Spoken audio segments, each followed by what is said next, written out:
Hi, welcome to my YouTube channel. आज हम अपना फिफ्थ लेक्चर स्टार्ट करते हैं। ठीक है, तो स्टार्ट करते हैं एकदम पॉजिटिविटी के साथ, एक पॉजिटिव कोट के साथ।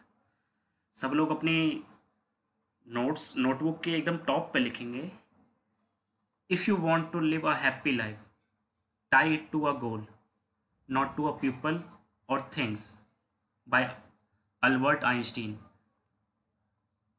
लिटरली ये ट्रू है कि अगर हैप्पी लाइफ अगर जीना चाहते हो तो आपको अपनी लाइफ को गोल से बांधना होगा, लोगों से और चीज़ों से।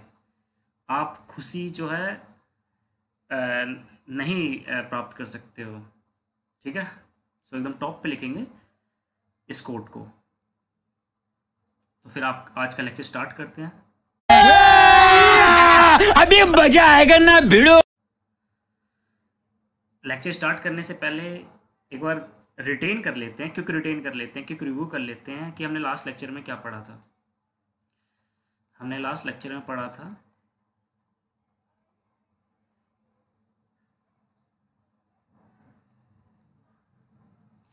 कि कैसे कोटेशन क्या होता है, कैसे कंपनीज जो हैं कोटेशन रिलीज़ करती हैं।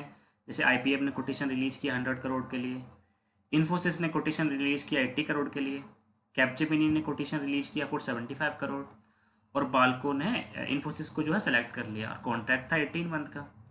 तो सॉफ्टवेयर टीम क्या करेगी, वो क्या करेगी, इन्फोसिस क्या करेगी, एक सॉफ्टवेयर टीम फॉर्म करेगी। उसके अंदर डिलीवरी मैनेजर होंगे, सीनियर मैनेजर होंगे, प्रोजेक्ट लीड होंगे, ये सारे लोग उसके अंदर होंगे। 30 से 50 मेंबर की जो भी टीम होती है वो जो है फॉर्म करके देंगे। ठीक है, एंड कोर टीम क्या होती है, ये वॉल्को के टॉप ऑफिशियल्स होते हैं फ्रॉम हर एक डिपार्टमेंट से जो है 2 या 3 टॉप ऑफिशियल्स होंगे जो कि कंपनी की रिक्वायरमेंट्स बताएंगे सॉफ्टवेयर टीम को। राइट, एंड यूज़र क्या होता है, मैंने आपको एकदम एग्जांपल के साथ बताया था। जैसे कि पहले लेट सपोज कि मैं जो है पल्सर यूज़ कर रहा था, और राइट नाउ मैंने जो है ऑडी जो है परचेज़ कर ली है। तो क्या हुआ है, क्या कहते हैं कि मैं जो है ऑडी के लिए राइट नाउ मैं जो है एंड यूज़र रहूँगा, क्योंकि मैं उसको ड्राइव कर रहा हूँ। मैंने वो प्रोड्यूस या मैन्युफैक्चर्ड नहीं किया। प्रोड्यूस या मैन्युफैक्चर्ड जो है ऑडी कंपनी ने किया उसको। मैं सिर्फ उसको यूज़ कर रहा हूँ, मैं सिर्फ उसको ड्राइव कर रहा हूँ, तो मैं उसके लिए सिर्फ एंड यूज़र रहूँगा।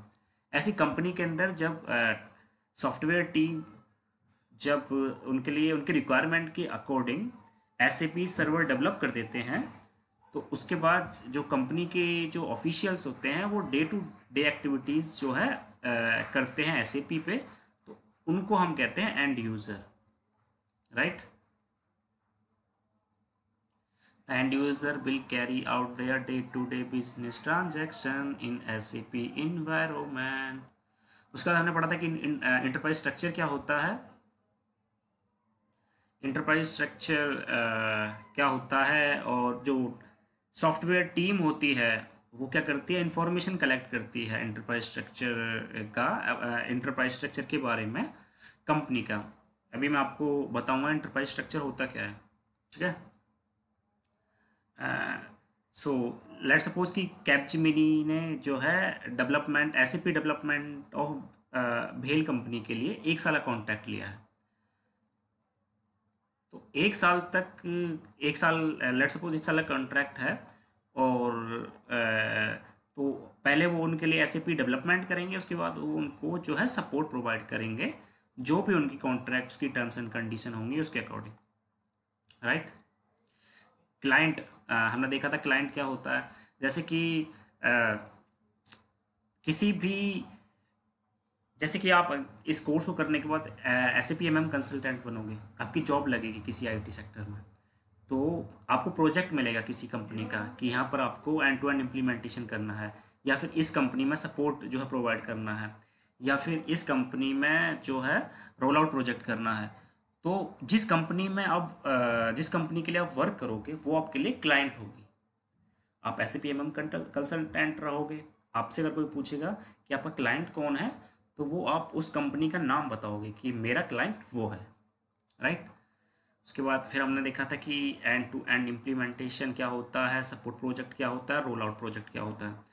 हमने देखा था कि जैसे कि अगर किसी को एसएपी डेवलपमेंट कराना है फॉर द फर्स्ट टाइम, तो उसको हम एंड टू एंड इम्प्लीमेंटेशन कहते हैं। अगर उसी कंपनी को अपना दूसरा प्लांट जो कि दूसरे कंट्री में है या फिर दूसरे स्टेट में है, वहाँ उनको अपना एसएपी डेवलपमेंट कराना है, तो उसको हम कहेंगे रोल आउट प्रोजेक्ट, अगर वो उसी कंपनी से कराते हैं तो।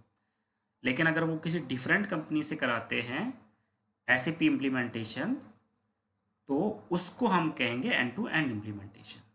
सपोर्ट प्रोजेक्ट होता है जिसमें कंपनी जो है सपोर्ट के लिए जो है हायर करती है, क्योंकि उनको प्रॉब्लम्स आते हैं, इश्यूज आते हैं उनके ऑफिशियल्स को doing their day to day activities.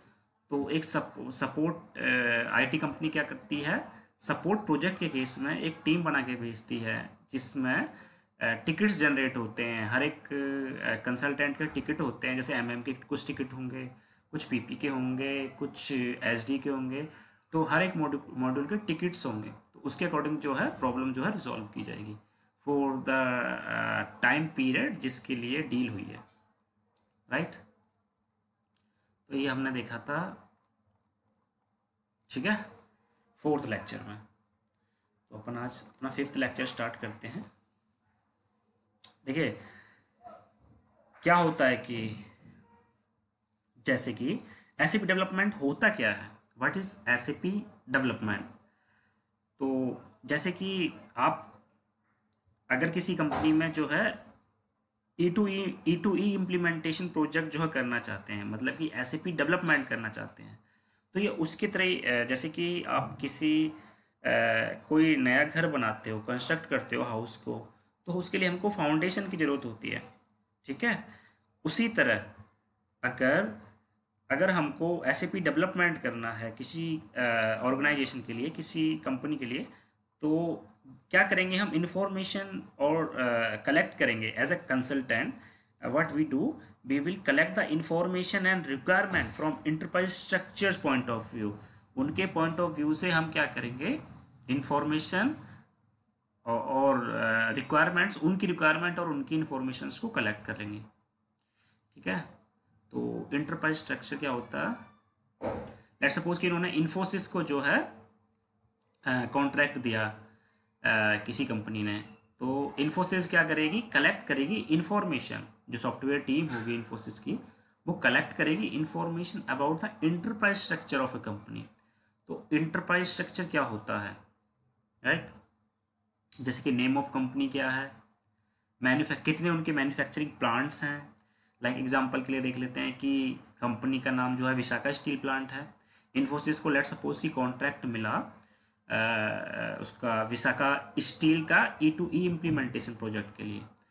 तो वो जो है क्या करेंगे, इंटरप्राइज स्ट्रक्चर की जो इंफॉर्मेशन जो है गैदर करेंगे कंपनी की। तो क्या क्या होती है, नेम ऑफ कंपनी, आपसे पूछेंगे consultant name of company, means कि कंसल्टेंट जो है, जो टीम होगी कंसल्टेंट्स की, वो पूछेगी from the core member of the team. Core team से पूछेगी कि नेम ऑफ योर कंपनी क्या है, मैन्युफैक्चरिंग कितने प्लांट्स हैं आपके। लेट सपोज इस केस में एक प्लांट विशाखापट्टनम में है, एक प्लांट उड़ीसा में है। फाइनेंशियल मेंटेनेंस पूछेंगे कि आपकी कितनी कंपनीज हैं, तो उसके लिए जो है कितनी बैलेंस शीट्स होंगी। बैलेंस शीट्स क्या होती हैं, जो कि कंपनी, हर एक कंपनी को प्रोड्यूस करनी पड़ती हैं शो करने के लिए कंसर्न गवर्नमेंट को, क्योंकि यहाँ पर जो है टैक्स रिलेटेड एक्टिविटीज़ होती हैं, ठीक है, बैलेंस शीट के अंदर, ठीक है। तो कितनी बैलेंस शीट्स बनेंगी और स्टोरेज लोकेशंस कितने हैं। लेट सपोज इस केस में 4 स्टोरेज लोकेशंस हैं विशाखापट्टनम में, 4 स्टोरेज लोकेशन है उड़ीसा में, उड़ीसा के प्लांट में 4 स्टोरेज लोकेशन है, एंड 4 स्टोरेज लोकेशन है विशाखापट्टनम के प्लांट में। कितनी परचेजिंग टीम्स हैं, लेट सपोज कि एक टीम जो है वाइजैक प्लांट के लिए परचेजिंग एक्टिविटीज़ करती हैं, एक टीम जो है उड़ीसा प्लांट के लिए ऑल द परचेजिंग एक्टिविटीज़ करती हैं, राइट। दूसरा केस ले लेते हैं, name of your company. Let suppose कि हिंदुस्तान पेट्रोलियम कॉर्पोरेट लिमिटेड आपका क्लाइंट है, तो आप उनसे पूछोगे कंपनी नेम ऑफ कंपनी और क्लाइंट दोनों एक ही सेम थिंग है, तो नेम ऑफ कंपनी और क्लाइंट क्या है? Hindustan petroleum corporation limited. कितने उनके मैन्युफैक्चरिंग प्लांट्स हैं? लेट्स सपोज एक प्लांट विशाखा में है और एक प्लांट जो है मुंबई में है। ठीक है। फाइनेंशियल मेंटेनेंस, कितनी बैलेंस शीट्स बनेंगी? एक बैलेंस शीट्स बनेगी। ठीक है, क्योंकि एक ही बिजनेस है ना, तो एक ही बैलेंस शीट बनेगी। सिर्फ पेट्रोलियम का बिजनेस है तो एक ही बैलेंस शीट बनेगी। अरे कहना क्या चाहते हो? ये फाइनेंशियल मेंटेनेंस को मैं लेटर ऑन अच्छे से और आपको एक्सप्लेन करता हूँ। अभी के लिए आप ये समझ लीजिए कि जितने बिजनेसेस होंगे उतनी बैलेंस शीट बनेंगी। ठीक है। Storage of material, let suppose कि 4 स्टोरेज हैं विशाखापट्टनम के प्लांट में और 4 स्टोरेज हैं मुंबई के प्लांट में। कितनी परचेजिंग टीम्स होंगी जो रिस्पॉन्सिबल होंगी परचेजिंग एक्टिविटीज़ के लिए? तो लेट सपोज 1 विशाखा के लिए, 1 मुंबई के लिए। ये सारे क्वेश्चंस जो वो हैं आप as a SAP consultant core team से पूछेंगे। ठीक है, कंपनी से पूछेंगे। ठीक है, यही है एंटरप्राइज स्ट्रक्चर। ठीक है, तीसरा केस ले लेते हैं, Honda Motors limited. Name of company और क्लाइंट। मैन्युफैक्चरिंग प्लांट कितने हैं? मैन्युफैक्चरिंग प्लांट्स कितने हैं? इंडिया के अंदर एक प्लांट है दिल्ली में, एक प्लांट है नागपुर में। जर्मनी में एक प्लांट है जेंट में और एक प्लांट है बेल्जियम में। तो फाइनेंशियल एक्टिविटीज़, फाइनेंशियल मेंटेनेंस, तो कितनी बैलेंस शीट होंगी? 2। आप पूछोगे कि अभी आपने तो बोला था कि जितने बिजनेस उतनी बैलेंस शीट। तो ये भी होता है कि जितने टाइप के आपके बिजनेस, उस पर भी बैलेंस शीट डिपेंड करती है और डिफरेंट कंट्रीज़ पे भी बैलेंस शीट डिपेंड करती है। क्योंकि देखो, इसके लिए 2 बैलेंस शीट्स बनानी होंगी। काम तो होंडा मोटर्स का मोटर ही प्रोड्यूस करना है, बिजनेस तो एक ही है। तो आप पूछ सकते हो कि एक ही क्या कहते हैं, एक ही बैलेंस शीट क्यों नहीं है, 2 बैलेंस शीट्स क्यों हैं? तो 2 बैलेंस शीट्स इसलिए हैं कि एक होगी for the concern government for the India और दूसरी होगी for the concern government of Germany. Right. So balance sheets जो होती हैं, फाइनेंशियल मेंटेनेंस कहो या बैलेंस शीट कहो, वो किस चीज़ पे डिपेंड करती हैं? 2 चीज़ों पे डिपेंड करती हैं। पहला कि आपके कितने जो हैं बिजनेसेस रन हो रहे हैं। ठीक है। और दूसरा कि आपके कितनी कंट्रीज़ में बिजनेसेस रन हो रहे हैं। तो जितने बिजनेसेस रन हो रहे हैं उसके अकॉर्डिंग बैलेंस शीट्स होंगी और जितनी कंट्रीज़ में आपके प्लांट्स हैं उसके अकॉर्डिंग बैलेंस शीट होंगी। तो इस केस में 2 बैलेंस शीट है। ठीक है। सही पकड़े हैं। Company code, this is use to maintain financial activity of a company. Financial activity, इसका मतलब क्या है? कंपनी कोड को ही यूज किया जाता है मेंटेन करने के लिए फाइनेंशियल एक्टिविटीज। प्लांट्स क्या होता है? It may be production facility, manufacturing unit और warehouse. Plant warehouse को भी कह सकते हो आप, मैन्युफैक्चरिंग यूनिट को भी कह सकते हो, प्रोडक्शन फैसिलिटी को भी कह सकते हो। Storage location, these are names of storage spaces. Purchasing organization, this will looks after procurement activities. Right. So तो एक और एग्जांपल है, जैसे कि क्लाइंट की रिक्वायरमेंट क्या क्या है। आप क्या क्या पूछोगे? उनका कंपनी का नाम पूछोगे, Bharat heavy electronic limited, BHEL manufacturing plant, एक हैदराबाद में है, एक चेन्नई में है, एक मुंबई में है। फाइनेंशियल मेंटेनेंस कितना होगा? एक बैलेंस शीट होगा। क्यों? क्योंकि सर एक ही बिजनेस है, भारत हैवी इलेक्ट्रिकल लिमिटेड एक ही टाइप का बिजनेस है और प्लांट डिफरेंट डिफरेंट हैं, बट बैलेंस शीट कितनी होगी? एक ही होगी। एक बैलेंस शीट मतलब एक कंपनी कोड। राइट। स्टोरेज कितनी है? 4 हैं। 4 storage for each plant. 4 storage for each plant मतलब 4 स्टोरेज लोकेशन होंगी हैदराबाद के प्लांट के लिए, 4 स्टोरेज लोकेशन होंगे चेन्नई के प्लांट के लिए एंड 4 स्टोरेज लोकेशन होंगी मुंबई के प्लांट के लिए। परचेजिंग टीम एक जो है हैदराबाद के लिए है, एक चेन्नई के लिए है, एक मुंबई के प्लांट के लिए है। तो हम ये देखो SAP टर्मिनोलॉजी में कैसे करते हैं इसको, इसी को ये देखो ये हमने क्या करा, इंफॉर्मेशंस गैदर कर ली क्लाइंट से, उसके बाद फिर हम करते हैं डिफाइन। ये है आपका डेफिनेशन पार्ट, ये है आपका डेफिनेशन पार्ट।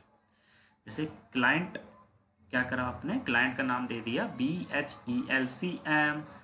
क्लाइंट का जो नाम है, क्लाइंट और जो कंपनी नेम है SAP टर्मिनोलॉजी में, क्योंकि देखो SAP टर्मिनोलॉजी में आप ये तो दोगे नहीं भारत हैवी इलेक्ट्रॉनिकल लिमिटेड, क्योंकि इसकी लिमिट होती है।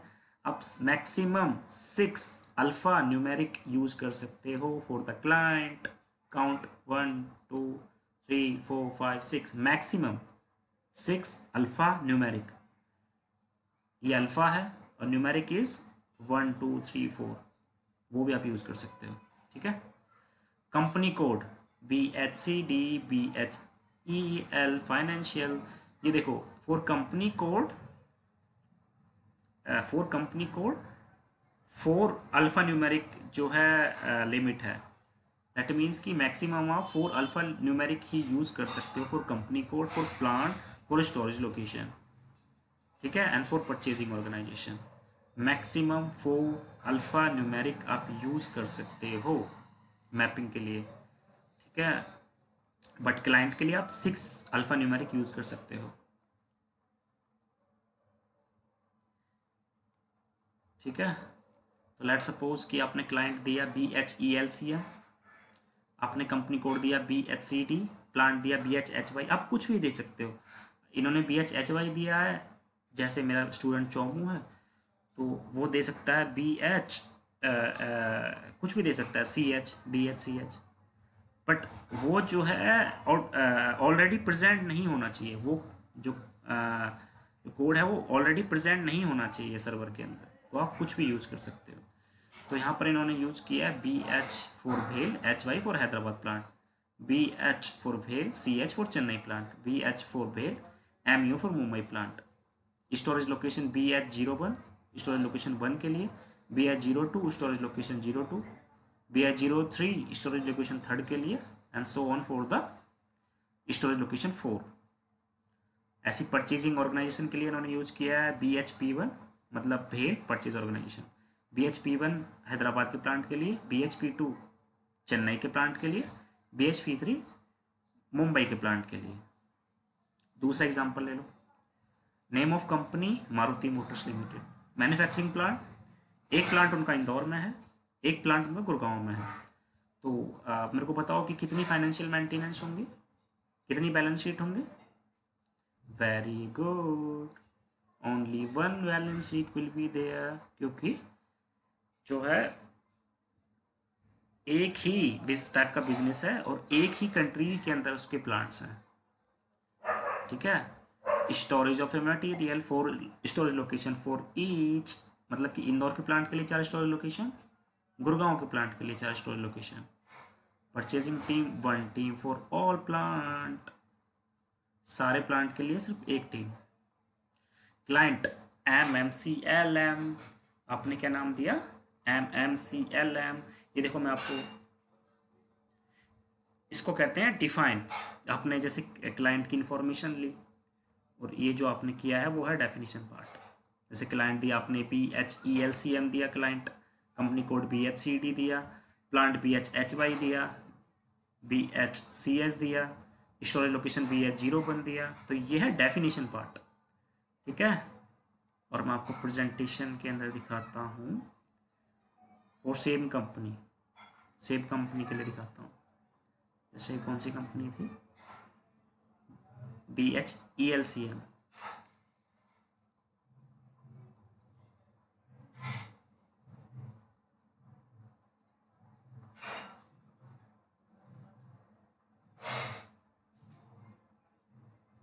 मैंने नहीं बनाया इसके लिए, BHCD BHEL, ये रहा BHELCM, ये देखो।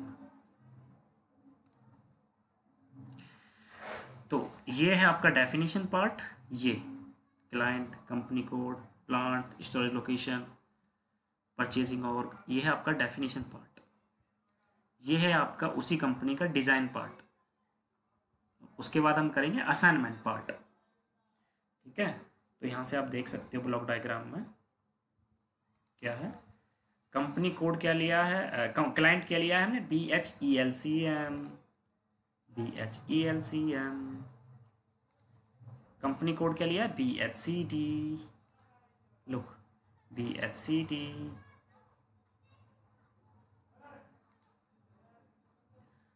और प्लांट क्या लिया, BHHY for Hyderabad, BHCH for Chennai plant and BHMU for Mumbai plant.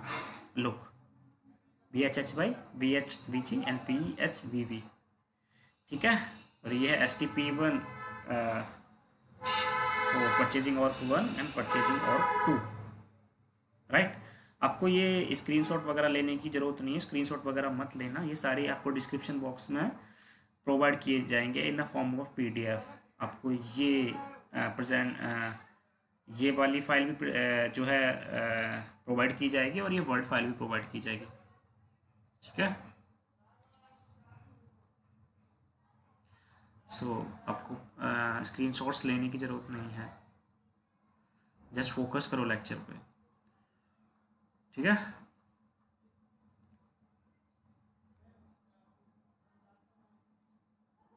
ऐसी दूसरा एग्जांपल ले लेते हैं। Name of your company Maruti motors, like client आपका मारुति मोटर्स लिमिटेड है। आप उनसे पूछोगे as a software team, as a SAP MM consultant, name of company, manufacturing plant, एक प्लांट उनका इंदौर में है, एक प्लांट उनका गुड़गांव में है, फाइनेंशियल मेंटेनेंस, एक बैलेंस शीट होगी। ठीक है।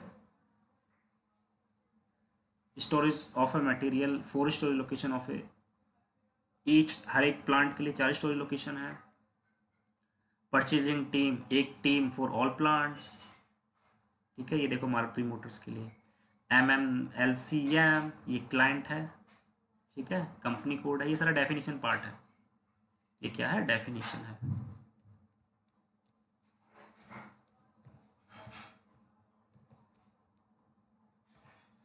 सॉरी, ये है आपका डेफिनेशन पार्ट। ठीक है। क्लाइंट ये है, कंपनी कोड ये 6 alpha numeric, maximum 6 alpha numeric, company code maximum 4 alpha numeric, plant maximum 4 alpha numeric, plant maximum 4 alpha numeric, storage location maximum 4 alpha numeric, second storage location maximum 4 alpha numeric, third storage location, fourth storage location, purchasing organization maximum 4 alpha numeric. ठीक है। तो आपको समझ में आया कि कब कितनी बैलेंस शीट्स होंगी और कब कितनी नहीं होंगी, आप समझे? तू समझा? हाँ। नहीं, तू समझा नहीं। तो देखो एक बार फिर से बता देते हैं।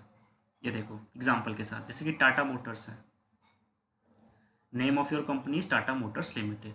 मैन्युफैक्चरिंग प्लांट कौन कौन से हैं इंडिया के अंदर? एक प्लांट गुजरात में है, एक प्लांट जो है मुंबई में है, USA में एक प्लांट जो है कैलिफोर्निया में है, एक प्लांट जो है डैलस में है, पाकिस्तान में भी है कंपनी टाटा मोटर्स, एक प्लांट लाहौर में है, एक प्लांट कराची में है। तो कोई मुझे बताएगा कि कितनी इसकी बैलेंस शीट्स होंगी? जल्दी से फटाफट कमेंट सेक्शन में लिखो अभी जाके कि कितनी इसकी बैलेंस शीट्स होंगी। यस, इसकी 3 जो है बैलेंस शीट्स होंगी। 3 क्यों होंगी? एक इंडिया के प्लांट्स के लिए, दूसरी USA के प्लांट्स के लिए और तीसरी पाकिस्तान के प्लांट्स के लिए। तो इसकी 3 बैलेंस शीट्स होंगी। राइट। एक जो है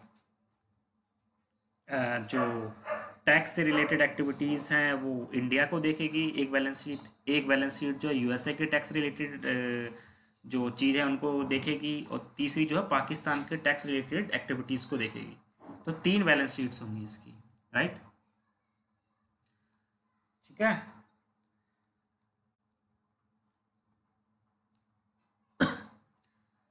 purchasing team 1 procurement team for each country.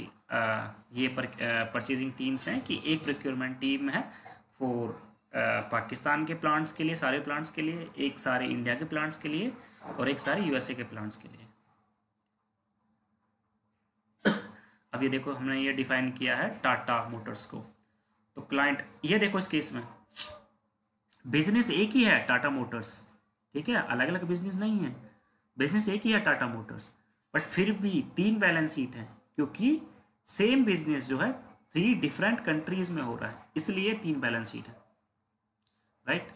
तो क्लाइंट ये रहा आपका, हमने ये दिया code 6 alpha numeric, company code ये इंडिया के लिए, ये सारी यूएस से रिलेटेड फाइनेंशियल एक्टिविटीज़ को देखेंगे, और ये सारी पाकिस्तान रिलेटेड फाइनेंशियल एक्टिविटीज़ को देखेंगे। तो ये हमने कंपनी कोड दिया TAIN फॉर इंडिया के प्लांट के लिए, ये टाटा फाइनेंशियल इंडिया के प्लांट के लिए होगा, ये टाटा फाइनेंशियल यूएसए के प्लांट के लिए, और ये कंपनी कोड होगा टाटा फाइनेंशियल फॉर पाकिस्तान के सारे प्लांट्स के लिए। प्लांट्स कहाँ कहाँ हैं टाटा प्लांट का इंडिया में, अगर देखो तो गुजरात में है, मुंबई में है, कैलिफोर्निया में है, और एक डेलस में है यूएसए के। तो हमने जो है प्लांट्स को कोड दे दिया है, ठीक है। लाहौर के प्लांट का ये कोड, कराची के प्लांट का ये कोड, तो टोटल 1 2 3 4 5 6 टोटल 6 प्लांट्स हैं, including all the countries. Storage location तीन तीन हर एक कंट्री में, और उनका कोड है TA01, TA02 एंड TA03।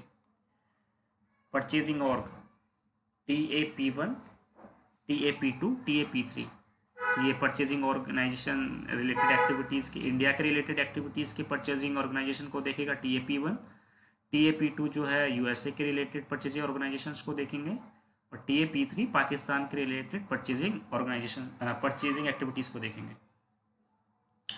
दूसरा केस ले लेते हैं रिलायंस कंपनी का। रिलायंस कंपनी इंडिया में ही उनके सारे प्लांट्स हैं, पर उनके जो हैं, ऐसे रिलायंस जो है एक कॉर्पोरेट ग्रुप है, जो कि रिलायंस रिफाइनरीज में भी बिजनेस करते हैं, रिलायंस फ्रेश में भी उनका बिजनेस है, रिलायंस कम्युनिकेशंस में भी उनका बिजनेस है, तो और रिलायंस स्टील में भी उनका बिजनेस है, ठीक है। तो मुझे कोई बताएगा कि कितनी बैलेंस शीट्स होंगी, कितनी बैलेंस शीट्स मतलब कितने कंपनी कोड्स होंगे रिलायंस ऑर्गेनाइजेशन के लिए, रिलायंस कॉर्पोरेट ग्रुप के लिए। फटाफट कमेंट सेक्शन में लिखो अभी जाके कितनी बैलेंस शीट्स होंगी। तो मैं उम्मीद करता हूँ आपने लिखा होगा कमेंट सेक्शन में जाके। टोटल 4 बैलेंस शीट्स होंगी। 4 क्यों सर? क्योंकि इनके चार डिफरेंट बिजनेसेस हैं। एक रिफाइनरी है जो कि टोटली डिफरेंट है रिलायंस फ्रेश से, जो कि टोटली डिफरेंट है रिलायंस फ्रेश ऊपर के 2 से टोटली डिफरेंट है ये बिजनेस कम्युनिकेशन का। रिलायंस स्टील ऊपर के 3 से टोटली डिफरेंट है। तो इसकी 4 जो है बैलेंस शीट होंगी या फिर 4 कंपनी कोड होंगे। टाटा ग्रुप की बात कर लेते हैं। TCS सॉफ्टवेयर रिलेटेड एक्टिविटीज़ के लिए, टाटा स्टील है, टाटा गोल्ड है। तो इनकी कितनी क्या कहते हैं वो होंगी इस केस में, कितनी बैलेंस शीट्स होंगी या फिर कितने कंपनी कोड होंगे? सुपर, 3 होंगे। वेरी गुड, ठीक है।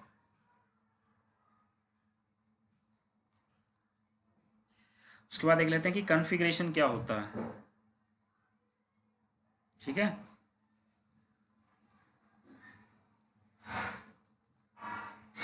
कॉन्फ़िगरेशन क्या होता है,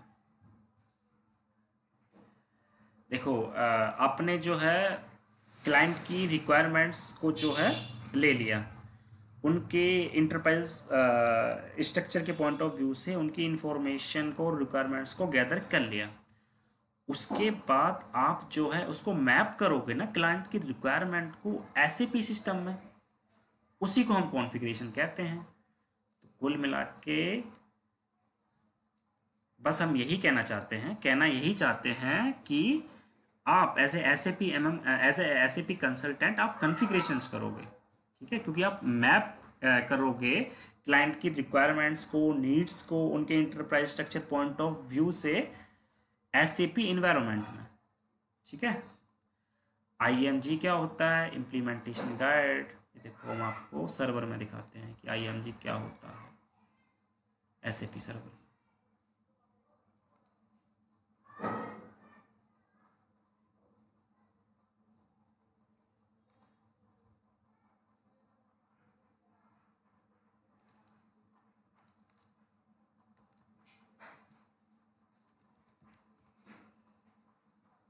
राइट।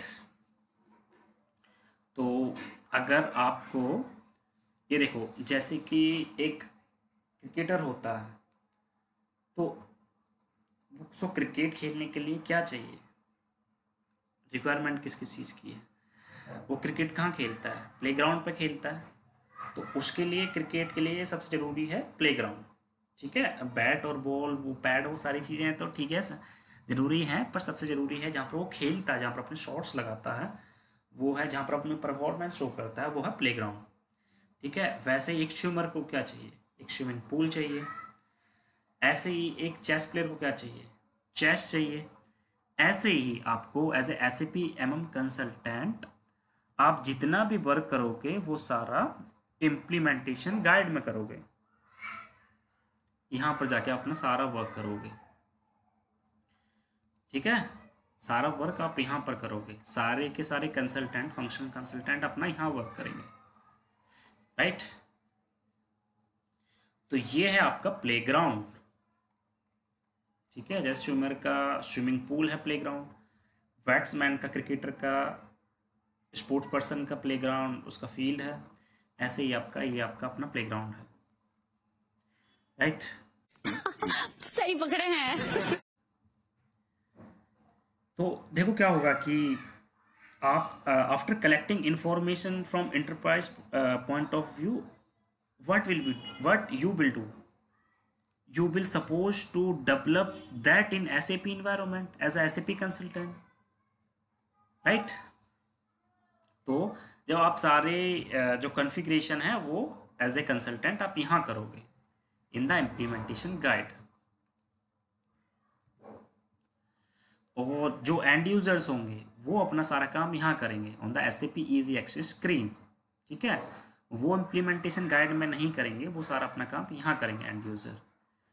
जैसे कि मेरा स्टूडेंट है चोमू, उसने जो है पहले वो होंडा एक्टिवा यूज़ करता था, राइट नाउ उसने महिंद्रा थार ले ली, तो अब वो महिंद्रा थार ड्राइव करेगा। तो महिंद्रा थार के लिए जो है वो एंड यूज़र है, वो सिर्फ लिमिटेड चीज़ें जानता होगा ना, उसको कैसे ड्राइव करना है, कैसे डिग्गी खोलनी है, कैसे पेट्रोल फिल कराना है, मतलब बेसिक चीज़ है, सिर्फ उसको जो जानने की ज़रूरत है वो सिर्फ उन्हीं को जानेगा। But as a manufacturer, Mahindra जो कंपनी एज अ मैन्युफैक्चरर, जो उसके इंजीनियर होंगे, जो उनकी टीम होगी जो उसको मैन्युफैक्चर करेगी, वो उनके इंजन के बारे में भी उनको पता है, उनके हर चीज़ के बारे में पता है कि कैसे डिज़ाइन हुआ है, कैसे बिल्ड हुआ है, एवरीथिंग वो जानते हैं। तो वो जो है एंड यूज़र जो होता है, जैसे कि महिंद्रा थार मेरा चोमू चलाता है, तो वो महिंद्रा थार के लिए एंड यूज़र है। ऐसे ही अगर जो कंपनी के एंड यूज़र्स होंगे, जब आप उनको SAP डेवलपमेंट करके दे दोगे आफ्टर 1 ईयर, आप उनको ये दे दोगे तो वो अपने डे टू डे एक्टिविटीज सारी यहाँ करेंगे SAP इजी एक्सेस स्क्रीन पे। राइट, और आपको अगर इम्प्लीमेंटेशन गाइड स्क्रीन पे जाना है तो आपको यहाँ पर ट्रांजैक्शन कोड कमांड प्रॉम्प्ट में यूज़ करना पड़ेगा SPRO, एंटर। ये स्क्रीन खुल जाएगी, इसमें आप यहाँ पर जाओगे SAP रेफरेंस इम्प्लीमेंटेशन गाइड, इसके अंदर ये देखो ये इम्प्लीमेंटेशन गाइड स्क्रीन खुल गई है। यहाँ पर अपनी सारी कॉन्फ़िगरेशंस करोगे, इस स्क्रीन पर आकर आप अपनी सारी कॉन्फ़िगरेशंस करोगे। देन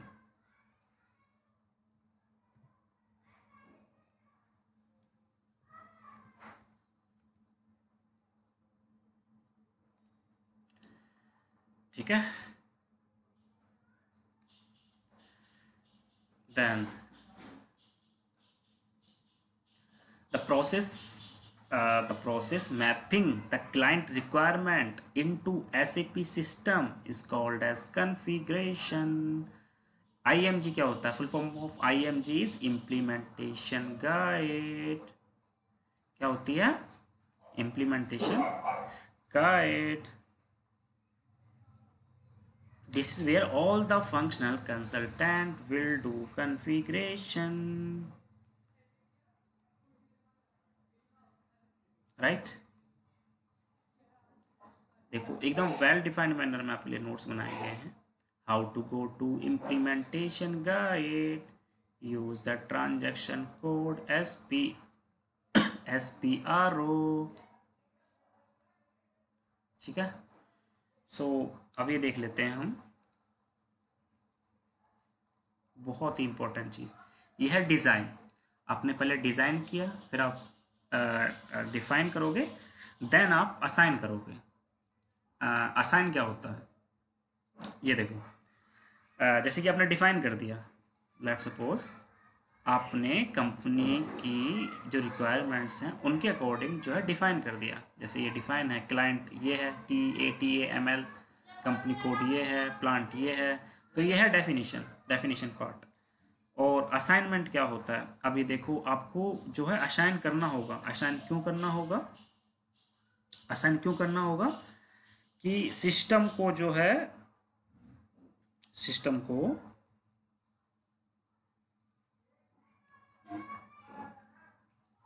ठीक है, इसके पहले अगर आप डिफाइन करोगे उसके बाद आपको असाइन करना होगा।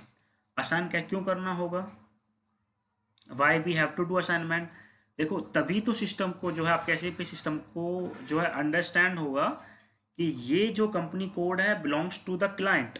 जैसे कि उनको कैसे, जब आप असाइन करोगे तभी तो आपके SAP सिस्टम को पता होगा कि ये तीनों company code are belongs to that client, okay, और this plant is belongs to that company code. Then उसके बाद आपको पता रहेगा, क्या कहते हैं कि ये जो है storage location belongs to these plants, ठीक है, और ये purchasing organization belongs to these plants and these company code. तो आप असाइन करोगे उसके बाद ही तो आपको पता रहेगा ना, राइट। देन अब यहाँ से देख लेते हैं हम, ये देखो जैसे कंपनी, यहाँ पर मैं आपको एक बार बता देता हूँ बिफोर, ये देखो, तो यहाँ पर क्लाइंट क्या है, क्लाइंट है BHELCM, कंपनी कोड क्या है BHCD, प्लांट क्या है BHHY, BHBG, BHVP, और ये है आपकी storage location SD01, SD02, SD03, SD04। Similarly इसके लिए 4 स्टोरेज लोकेशंस हैं। तो क्या होगा कि यहाँ पर देखो 2 टाइप्स, बेसिकली 3 टाइप्स के परचेजिंग ऑर्गेनाइजेशन होते हैं। एक होता है प्लांट स्पेसिफिक परचेज ऑर्गेनाइजेशन, एक होता है क्रॉस प्लांट परचेज ऑर्गेनाइजेशन, और एक होता है cross company code purchase organization और सेंट्रल परचेज ऑर्गेनाइजेशन, ठीक है। ये देखो लास्ट में मेंशन किया है मैंने, ठीक है। बेसिकली 3 टाइप के जो है हम यूज़ करेंगे, 3 टाइप के परचेजिंग ऑर्गेनाइजेशन होते हैं। तो यहाँ पर ये देखो STP1 क्या है, STP1 is responsible for purchasing activities of plant BHHY, ठीक है। यहाँ देखो ये सिर्फ और सिर्फ BHHY प्लांट की परचेजिंग एक्टिविटीज के लिए रिस्पॉन्सिबल है, और ये किसी और प्लांट की एक्टिविटीज, परचेजिंग एक्टिविटीज के लिए नहीं रिस्पॉन्सिबल है। तो ये क्या हो गया हमारा STP1, plant specific purchase organisation. STP2 क्या हो गया, ये देखो STP2 इस प्लांट के लिए भी रिस्पॉन्सिबल है फॉर परचेजिंग एक्टिविटीज, और इस प्लांट के लिए भी रिस्पॉन्सिबल है फॉर द परचेजिंग एक्टिविटीज। तो STP2 क्या हो गया, cross plant purchasing organization, right, cross plant purchasing organization. ये देखो इस केस में केसरिया जो है वो क्लाइंट है, ये कंपनी कोड है, ये आपका पहला प्लांट है, ये दूसरा प्लांट है, ये तीसरा प्लांट है, ठीक है। और ये इसके 2 कंपनी कोड्स हैं, क्योंकि केसरिया जो है 2 टाइप के बिजनेसेस करता है, तो इसकी 2 बैलेंस शीट्स होंगी, 2 बैलेंस शीट्स होंगे, मतलब कि 2 कंपनी कोड्स होंगे, one is this another one is this, पर सेम क्लाइंट के हैं, दोनों कंपनीज जो हैं सेम क्लाइंट के हैं। जैसे कि मैंने आपको टाटा मोटर्स के केस में बताया, उसके केस में बताया था, रिलायंस के केस में, रिलायंस फाइनेंशियल भी है, रिलायंस कम्युनिकेशंस भी है, रिलायंस पेट्रोलियम भी है, ऐसे इनके 2 बिजनेसेस हैं, तो 2 बैलेंस शीट्स हैं, राइट। इस कंपनी के अंडर 2 प्लांट हैं, इस कंपनी के अंदर 1 प्लांट है। ये आपको बताना है। और इनके इसके 3 स्टोरेज लोकेशन है, इसका 1 स्टोरेज लोकेशन है, इसका 1 स्टोरेज लोकेशन है। तो आप ये देखो, आप मेरे को बताना है कमेंट सेक्शन में, आप लिखेंगे कि KRP के अंदर आपको आंसर करना है कि इस डिज़ाइन के अंदर जो हमने केसरिया कंपनी के लिए, केसरिया क्लाइंट के लिए बनाया है, उसके अंदर कौन सा जो है ये 2 परचेजिंग ऑर्गेनाइजेशन है यहाँ पे, KRP1 और KRP2। तो इनमें से कौन सा प्लांट स्पेसिफिक परचेज ऑर्गेनाइजेशन है, कौन सा क्रॉस प्लांट परचेजिंग ऑर्गेनाइजेशन है? फटाफट कमेंट सेक्शन में लिख के बताओ। यस, KRP1 जो है यहाँ पर क्रॉस प्लांट परचेजिंग ऑर्गेनाइजेशन है, क्योंकि ये इस प्लांट के परचेजिंग एक्टिविटीज़ के लिए भी रिस्पॉन्सिबल है और इस प्लांट के परचेजिंग एक्टिविटीज़ के लिए भी रिस्पॉन्सिबल है। तो हम KRP1 को क्या बोलेंगे? Cross plant purchasing organization. और ये जो KRP2 है, ये सिर्फ और सिर्फ KRTF इस प्लांट की परचेजिंग एक्टिविटीज़ के लिए रिस्पॉन्सिबल है। तो हम KRP2 को बोलेंगे plant specific purchasing organization, right. अब इसके अंदर मेरे को सभी लोग आंसर करके बताओगे। मारुति क्लाइंट है, एक कंपनी जो है उसकी इंडिया में है, एक USA में है, एक पाकिस्तान में है। फर्स्ट ऑफ ऑल मेरे को फटाफट बताओ कि इसकी कितनी बैलेंस शीट्स होंगी? वेरी गुड, 3 बैलेंस शीट्स होंगी। 3 बैलेंस शीट्स मतलब 3 कंपनी कोड। सो 1 2 3। और इस कंपनी कोड में जो है इसके 2 प्लांट्स हैं, इस कंपनी कोड में भी इसके 2 प्लांट्स हैं, और जो पाकिस्तान की कंपनी है उसके अंडर भी इसके 2 प्लांट्स हैं। और ये इसके 4 स्टोरेज लोकेशन हैं इस प्लांट के लिए, 4 हैं इस प्लांट के लिए, 4 हैं इस प्लांट के लिए, 4 हैं इस प्लांट के लिए, सिमिलरली 4 इस प्लांट के लिए, 4 इस प्लांट के लिए। आपको बताना है MAPO plant specific purchasing organization है या क्रॉस प्लांट परचेजिंग ऑर्गेनाइजेशन है। आपको सबके लिए बताना है, MAPO के लिए भी बताना है, MAPP के लिए भी बताना है, PAPO के लिए भी बताना है, और MACP के लिए भी बताना है। फटाफट कमेंट सेक्शन में जो है आंसर लिखिए, अभी जाके तुरंत लिखिए।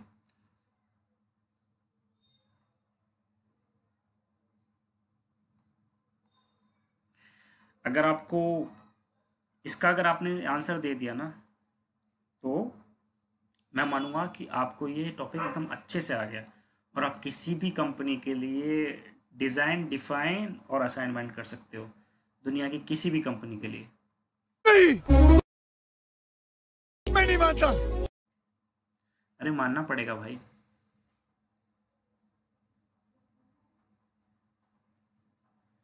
मुझे उम्मीद है आपने लिखा होगा कमेंट सेक्शन में जाके। तो MAPO क्या है? MAPO है plant specific purchasing organization. MAPP क्या है? Is also plant specific purchasing organization. PSPO क्या है? ये भी प्लांट स्पेसिफिक परचेजिंग ऑर्गेनाइजेशन है। MACP क्या है? क्रॉस प्लांट परचेजिंग ऑर्गेनाइजेशन है या फिर cross company code purchasing organization है? फटाफट बताओ। देखो, MACP जो है वो क्रॉस प्लांट परचेजिंग ऑर्गेनाइजेशन नहीं है, वो है cross company code purchasing organization और सेंट्रल परचेजिंग ऑर्गेनाइजेशन। क्यों सर? क्योंकि ये देखो, वो ये कंपनी कोड है, इसके अंडर ये प्लांट है, ये इसकी परचेजिंग एक्टिविटीज़ के लिए भी रिस्पॉन्सिबल है, ये इस वाले प्लांट की परचेजिंग एक्टिविटीज़ के लिए भी रिस्पॉन्सिबल है, ये इस कंपनी कोड के अंडर जो प्लांट्स आ रहे हैं उनकी परचेजिंग एक्टिविटीज़ के लिए भी रिस्पॉन्सिबल है। तो ये हो गया आपका, क्या हो गया? Cross company code purchase organization, क्योंकि इस कंपनी कोड के लिए भी रिस्पॉन्सिबल, इस कंपनी कोड के लिए भी रिस्पॉन्सिबल। तो ये हो गया cross company code purchasing organization और सेंट्रल परचेजिंग ऑर्गेनाइजेशन। एग्जाम्पल के लिए बताता हूँ, ये देखो, जैसे कि कंपनी होगी, उसके अंदर फर्नीचर्स यूज़ होते हैं, सिस्टम्स यूज़ होते हैं, चेयर्स यूज़ होती हैं। तो अब जैसे अलग अलग प्लांट्स हैं, जैसे ये कंपनी है, ये कंपनी है। अब उनके लिए अलग अलग परचेजिंग टीम्स तो बनाई नहीं जाएगी, एक सेंट्रल परचेजिंग टीम ही बना दी जाएगी जो सारे फर्नीचर, चेयर्स, इन सारे एक्टिविटीज़ की परचेजिंग को देखेगा।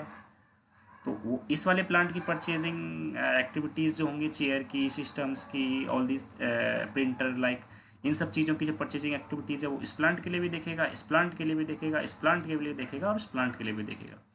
तो हम MACP को क्या कहेंगे? Cross company code purchasing organization और central purchasing organization, right.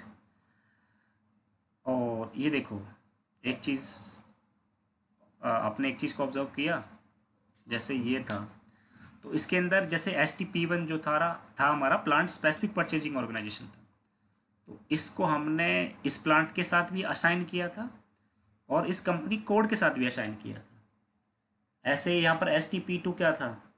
Cross plant purchasing organisation था, तो इसको इस प्लांट के लिए भी असाइन किया था, इस प्लांट के लिए भी असाइन किया था और साथ में कंपनी कोड के साथ भी असाइन किया था। बट यहाँ देखो KRP1 जो है क्या था? क्रॉस प्लांट परचेजिंग ऑर्गेनाइजेशन था, इस प्लांट के लिए भी असाइन किया, इस प्लांट के लिए भी असाइन किया और साथ के साथ इस कंपनी कोड के साथ भी असाइन किया, ठीक है। इसको कंपनी कोड के साथ भी असाइन किया और प्लांट के साथ भी असाइन किया, ठीक है। मगर क्या? मगर होंडा में जो MACP था ये क्या था? ये था सेंट्रल परचेजिंग ऑर्गेनाइजेशन और cross company code purchasing organization. तो इसको हमने किसी भी क्या कहते हैं कंपनी कोड के साथ असाइन नहीं किया, इसको सिर्फ और सिर्फ प्लांट के साथ में असाइन किया है। इसका आंसर कोई दे सकता है?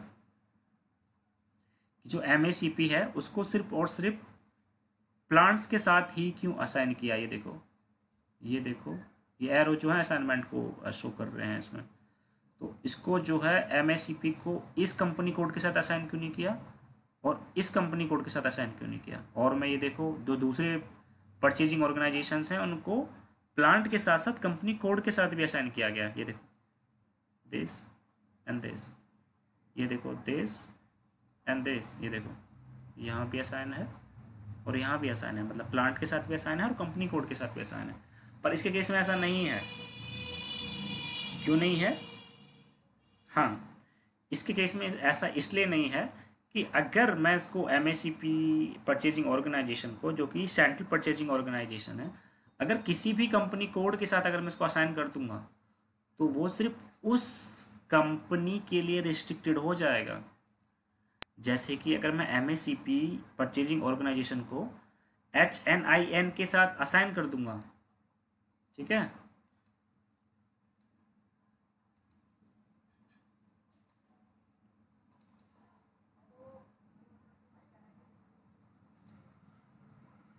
अगर मैं MACP जो परचेजिंग ऑर्गेनाइजेशन है उसको अगर MARU कंपनी कोड के साथ असाइन कर दूंगा तो ये सिर्फ और सिर्फ इस कंपनी कोड की परचेजिंग एक्टिविटीज़ के लिए रिस्ट्रिक्टेड हो जाएगा। देन हम इसको इस कंपनी कोड और इस कंपनी कोड की परचेजिंग एक्टिविटीज़ के लिए यूज़ नहीं कर सकते। एग्जाम्पल के लिए बताता हूँ, जैसे MACP जो है purchasing of furniture, chairs, system, AC, इन सब के लिए रिस्पॉन्सिबल है मारुति क्लाइंट के लिए, ठीक है, मतलब कि सारी कंपनीज के लिए। तो अगर मैं इसको सिर्फ और सिर्फ इंडिया के क्लाइंट के साथ असाइन कर देता हूँ तो ये सिर्फ और सिर्फ जो है इंडिया के प्लांट्स के लिए ही परचेजिंग कर पाएगा, वो पाकिस्तान और ये जो USA के प्लांट्स हैं उनके लिए परचेजिंग एक्टिविटीज़ नहीं कर पाएगा। इसलिए हम इसको नहीं असाइन करते। जो सेंट्रल परचेजिंग ऑर्गेनाइजेशन है वो सिर्फ और सिर्फ असाइन किया जाता है प्लांट्स के साथ, ओके। और जैसे कि हम इसके अंदर ये होंडा जैसे क्लाइंट था, इसके अंदर हमने जो MAPO है इसको यहाँ भी असाइन किया है और यहाँ भी असाइन किया है, मतलब प्लांट के साथ भी किया है, कंपनी कोड के साथ भी असाइन किया है। इसका मतलब कि ये जो परचेजिंग एक्टिविटीज़ करेगा वो with in this company code करेगा। ऐसे ही जो ये परचेजिंग एक्टिविटीज़ करेगा वो with in this company code करेगा। ये जो परचेजिंग एक्टिविटीज़ करेगा with in this company code करेगा, इसलिए हमने इसको इस कंपनी कोड के साथ असाइन किया है। मेरे को लगता है कि आपको समझ में आ गया होगा। ठीक है, तो ये था आज का लेक्चर। और last but not the least, student Dharma, आपको क्या करना है, दोबारा से वीडियो को देखना है, 5 कंपनीज का एटलीस्ट, हाँ, देन कितनी मज़ा आ रहा है यहाँ। तो thank you guys for watching. Share करो, सब्सक्राइब करो, लाइक करो, शेयर करो उनके लिए जो अफोर्ड नहीं कर सकते एक्सपेंसिव कोचिंग्स। एंड ये लास्ट वन, ये आपको SAP अगर सैंडबॉक्स परचेज करना है, जो कि आपको रिक्वायरमेंट रहेगी ही रहेगी फॉर प्रैक्टिस, ये नंबर्स हैं। आप जो है ये दोनों, तो ये हिमांशु हैं और ये सेकंड वाले जो हैं, ये तो आपको 24 आवर्स के लिए फ्री डेमो देते हैं। तो आप एक परचेज करके देख लो, फ्री डेमो लेके देख लो, राइट। सो लाइक करो, सब्सक्राइब। एक तो लाइक और शेयर ठोक दीजिए, महाकाल का लाइक और शेयर ठोक दीजिए।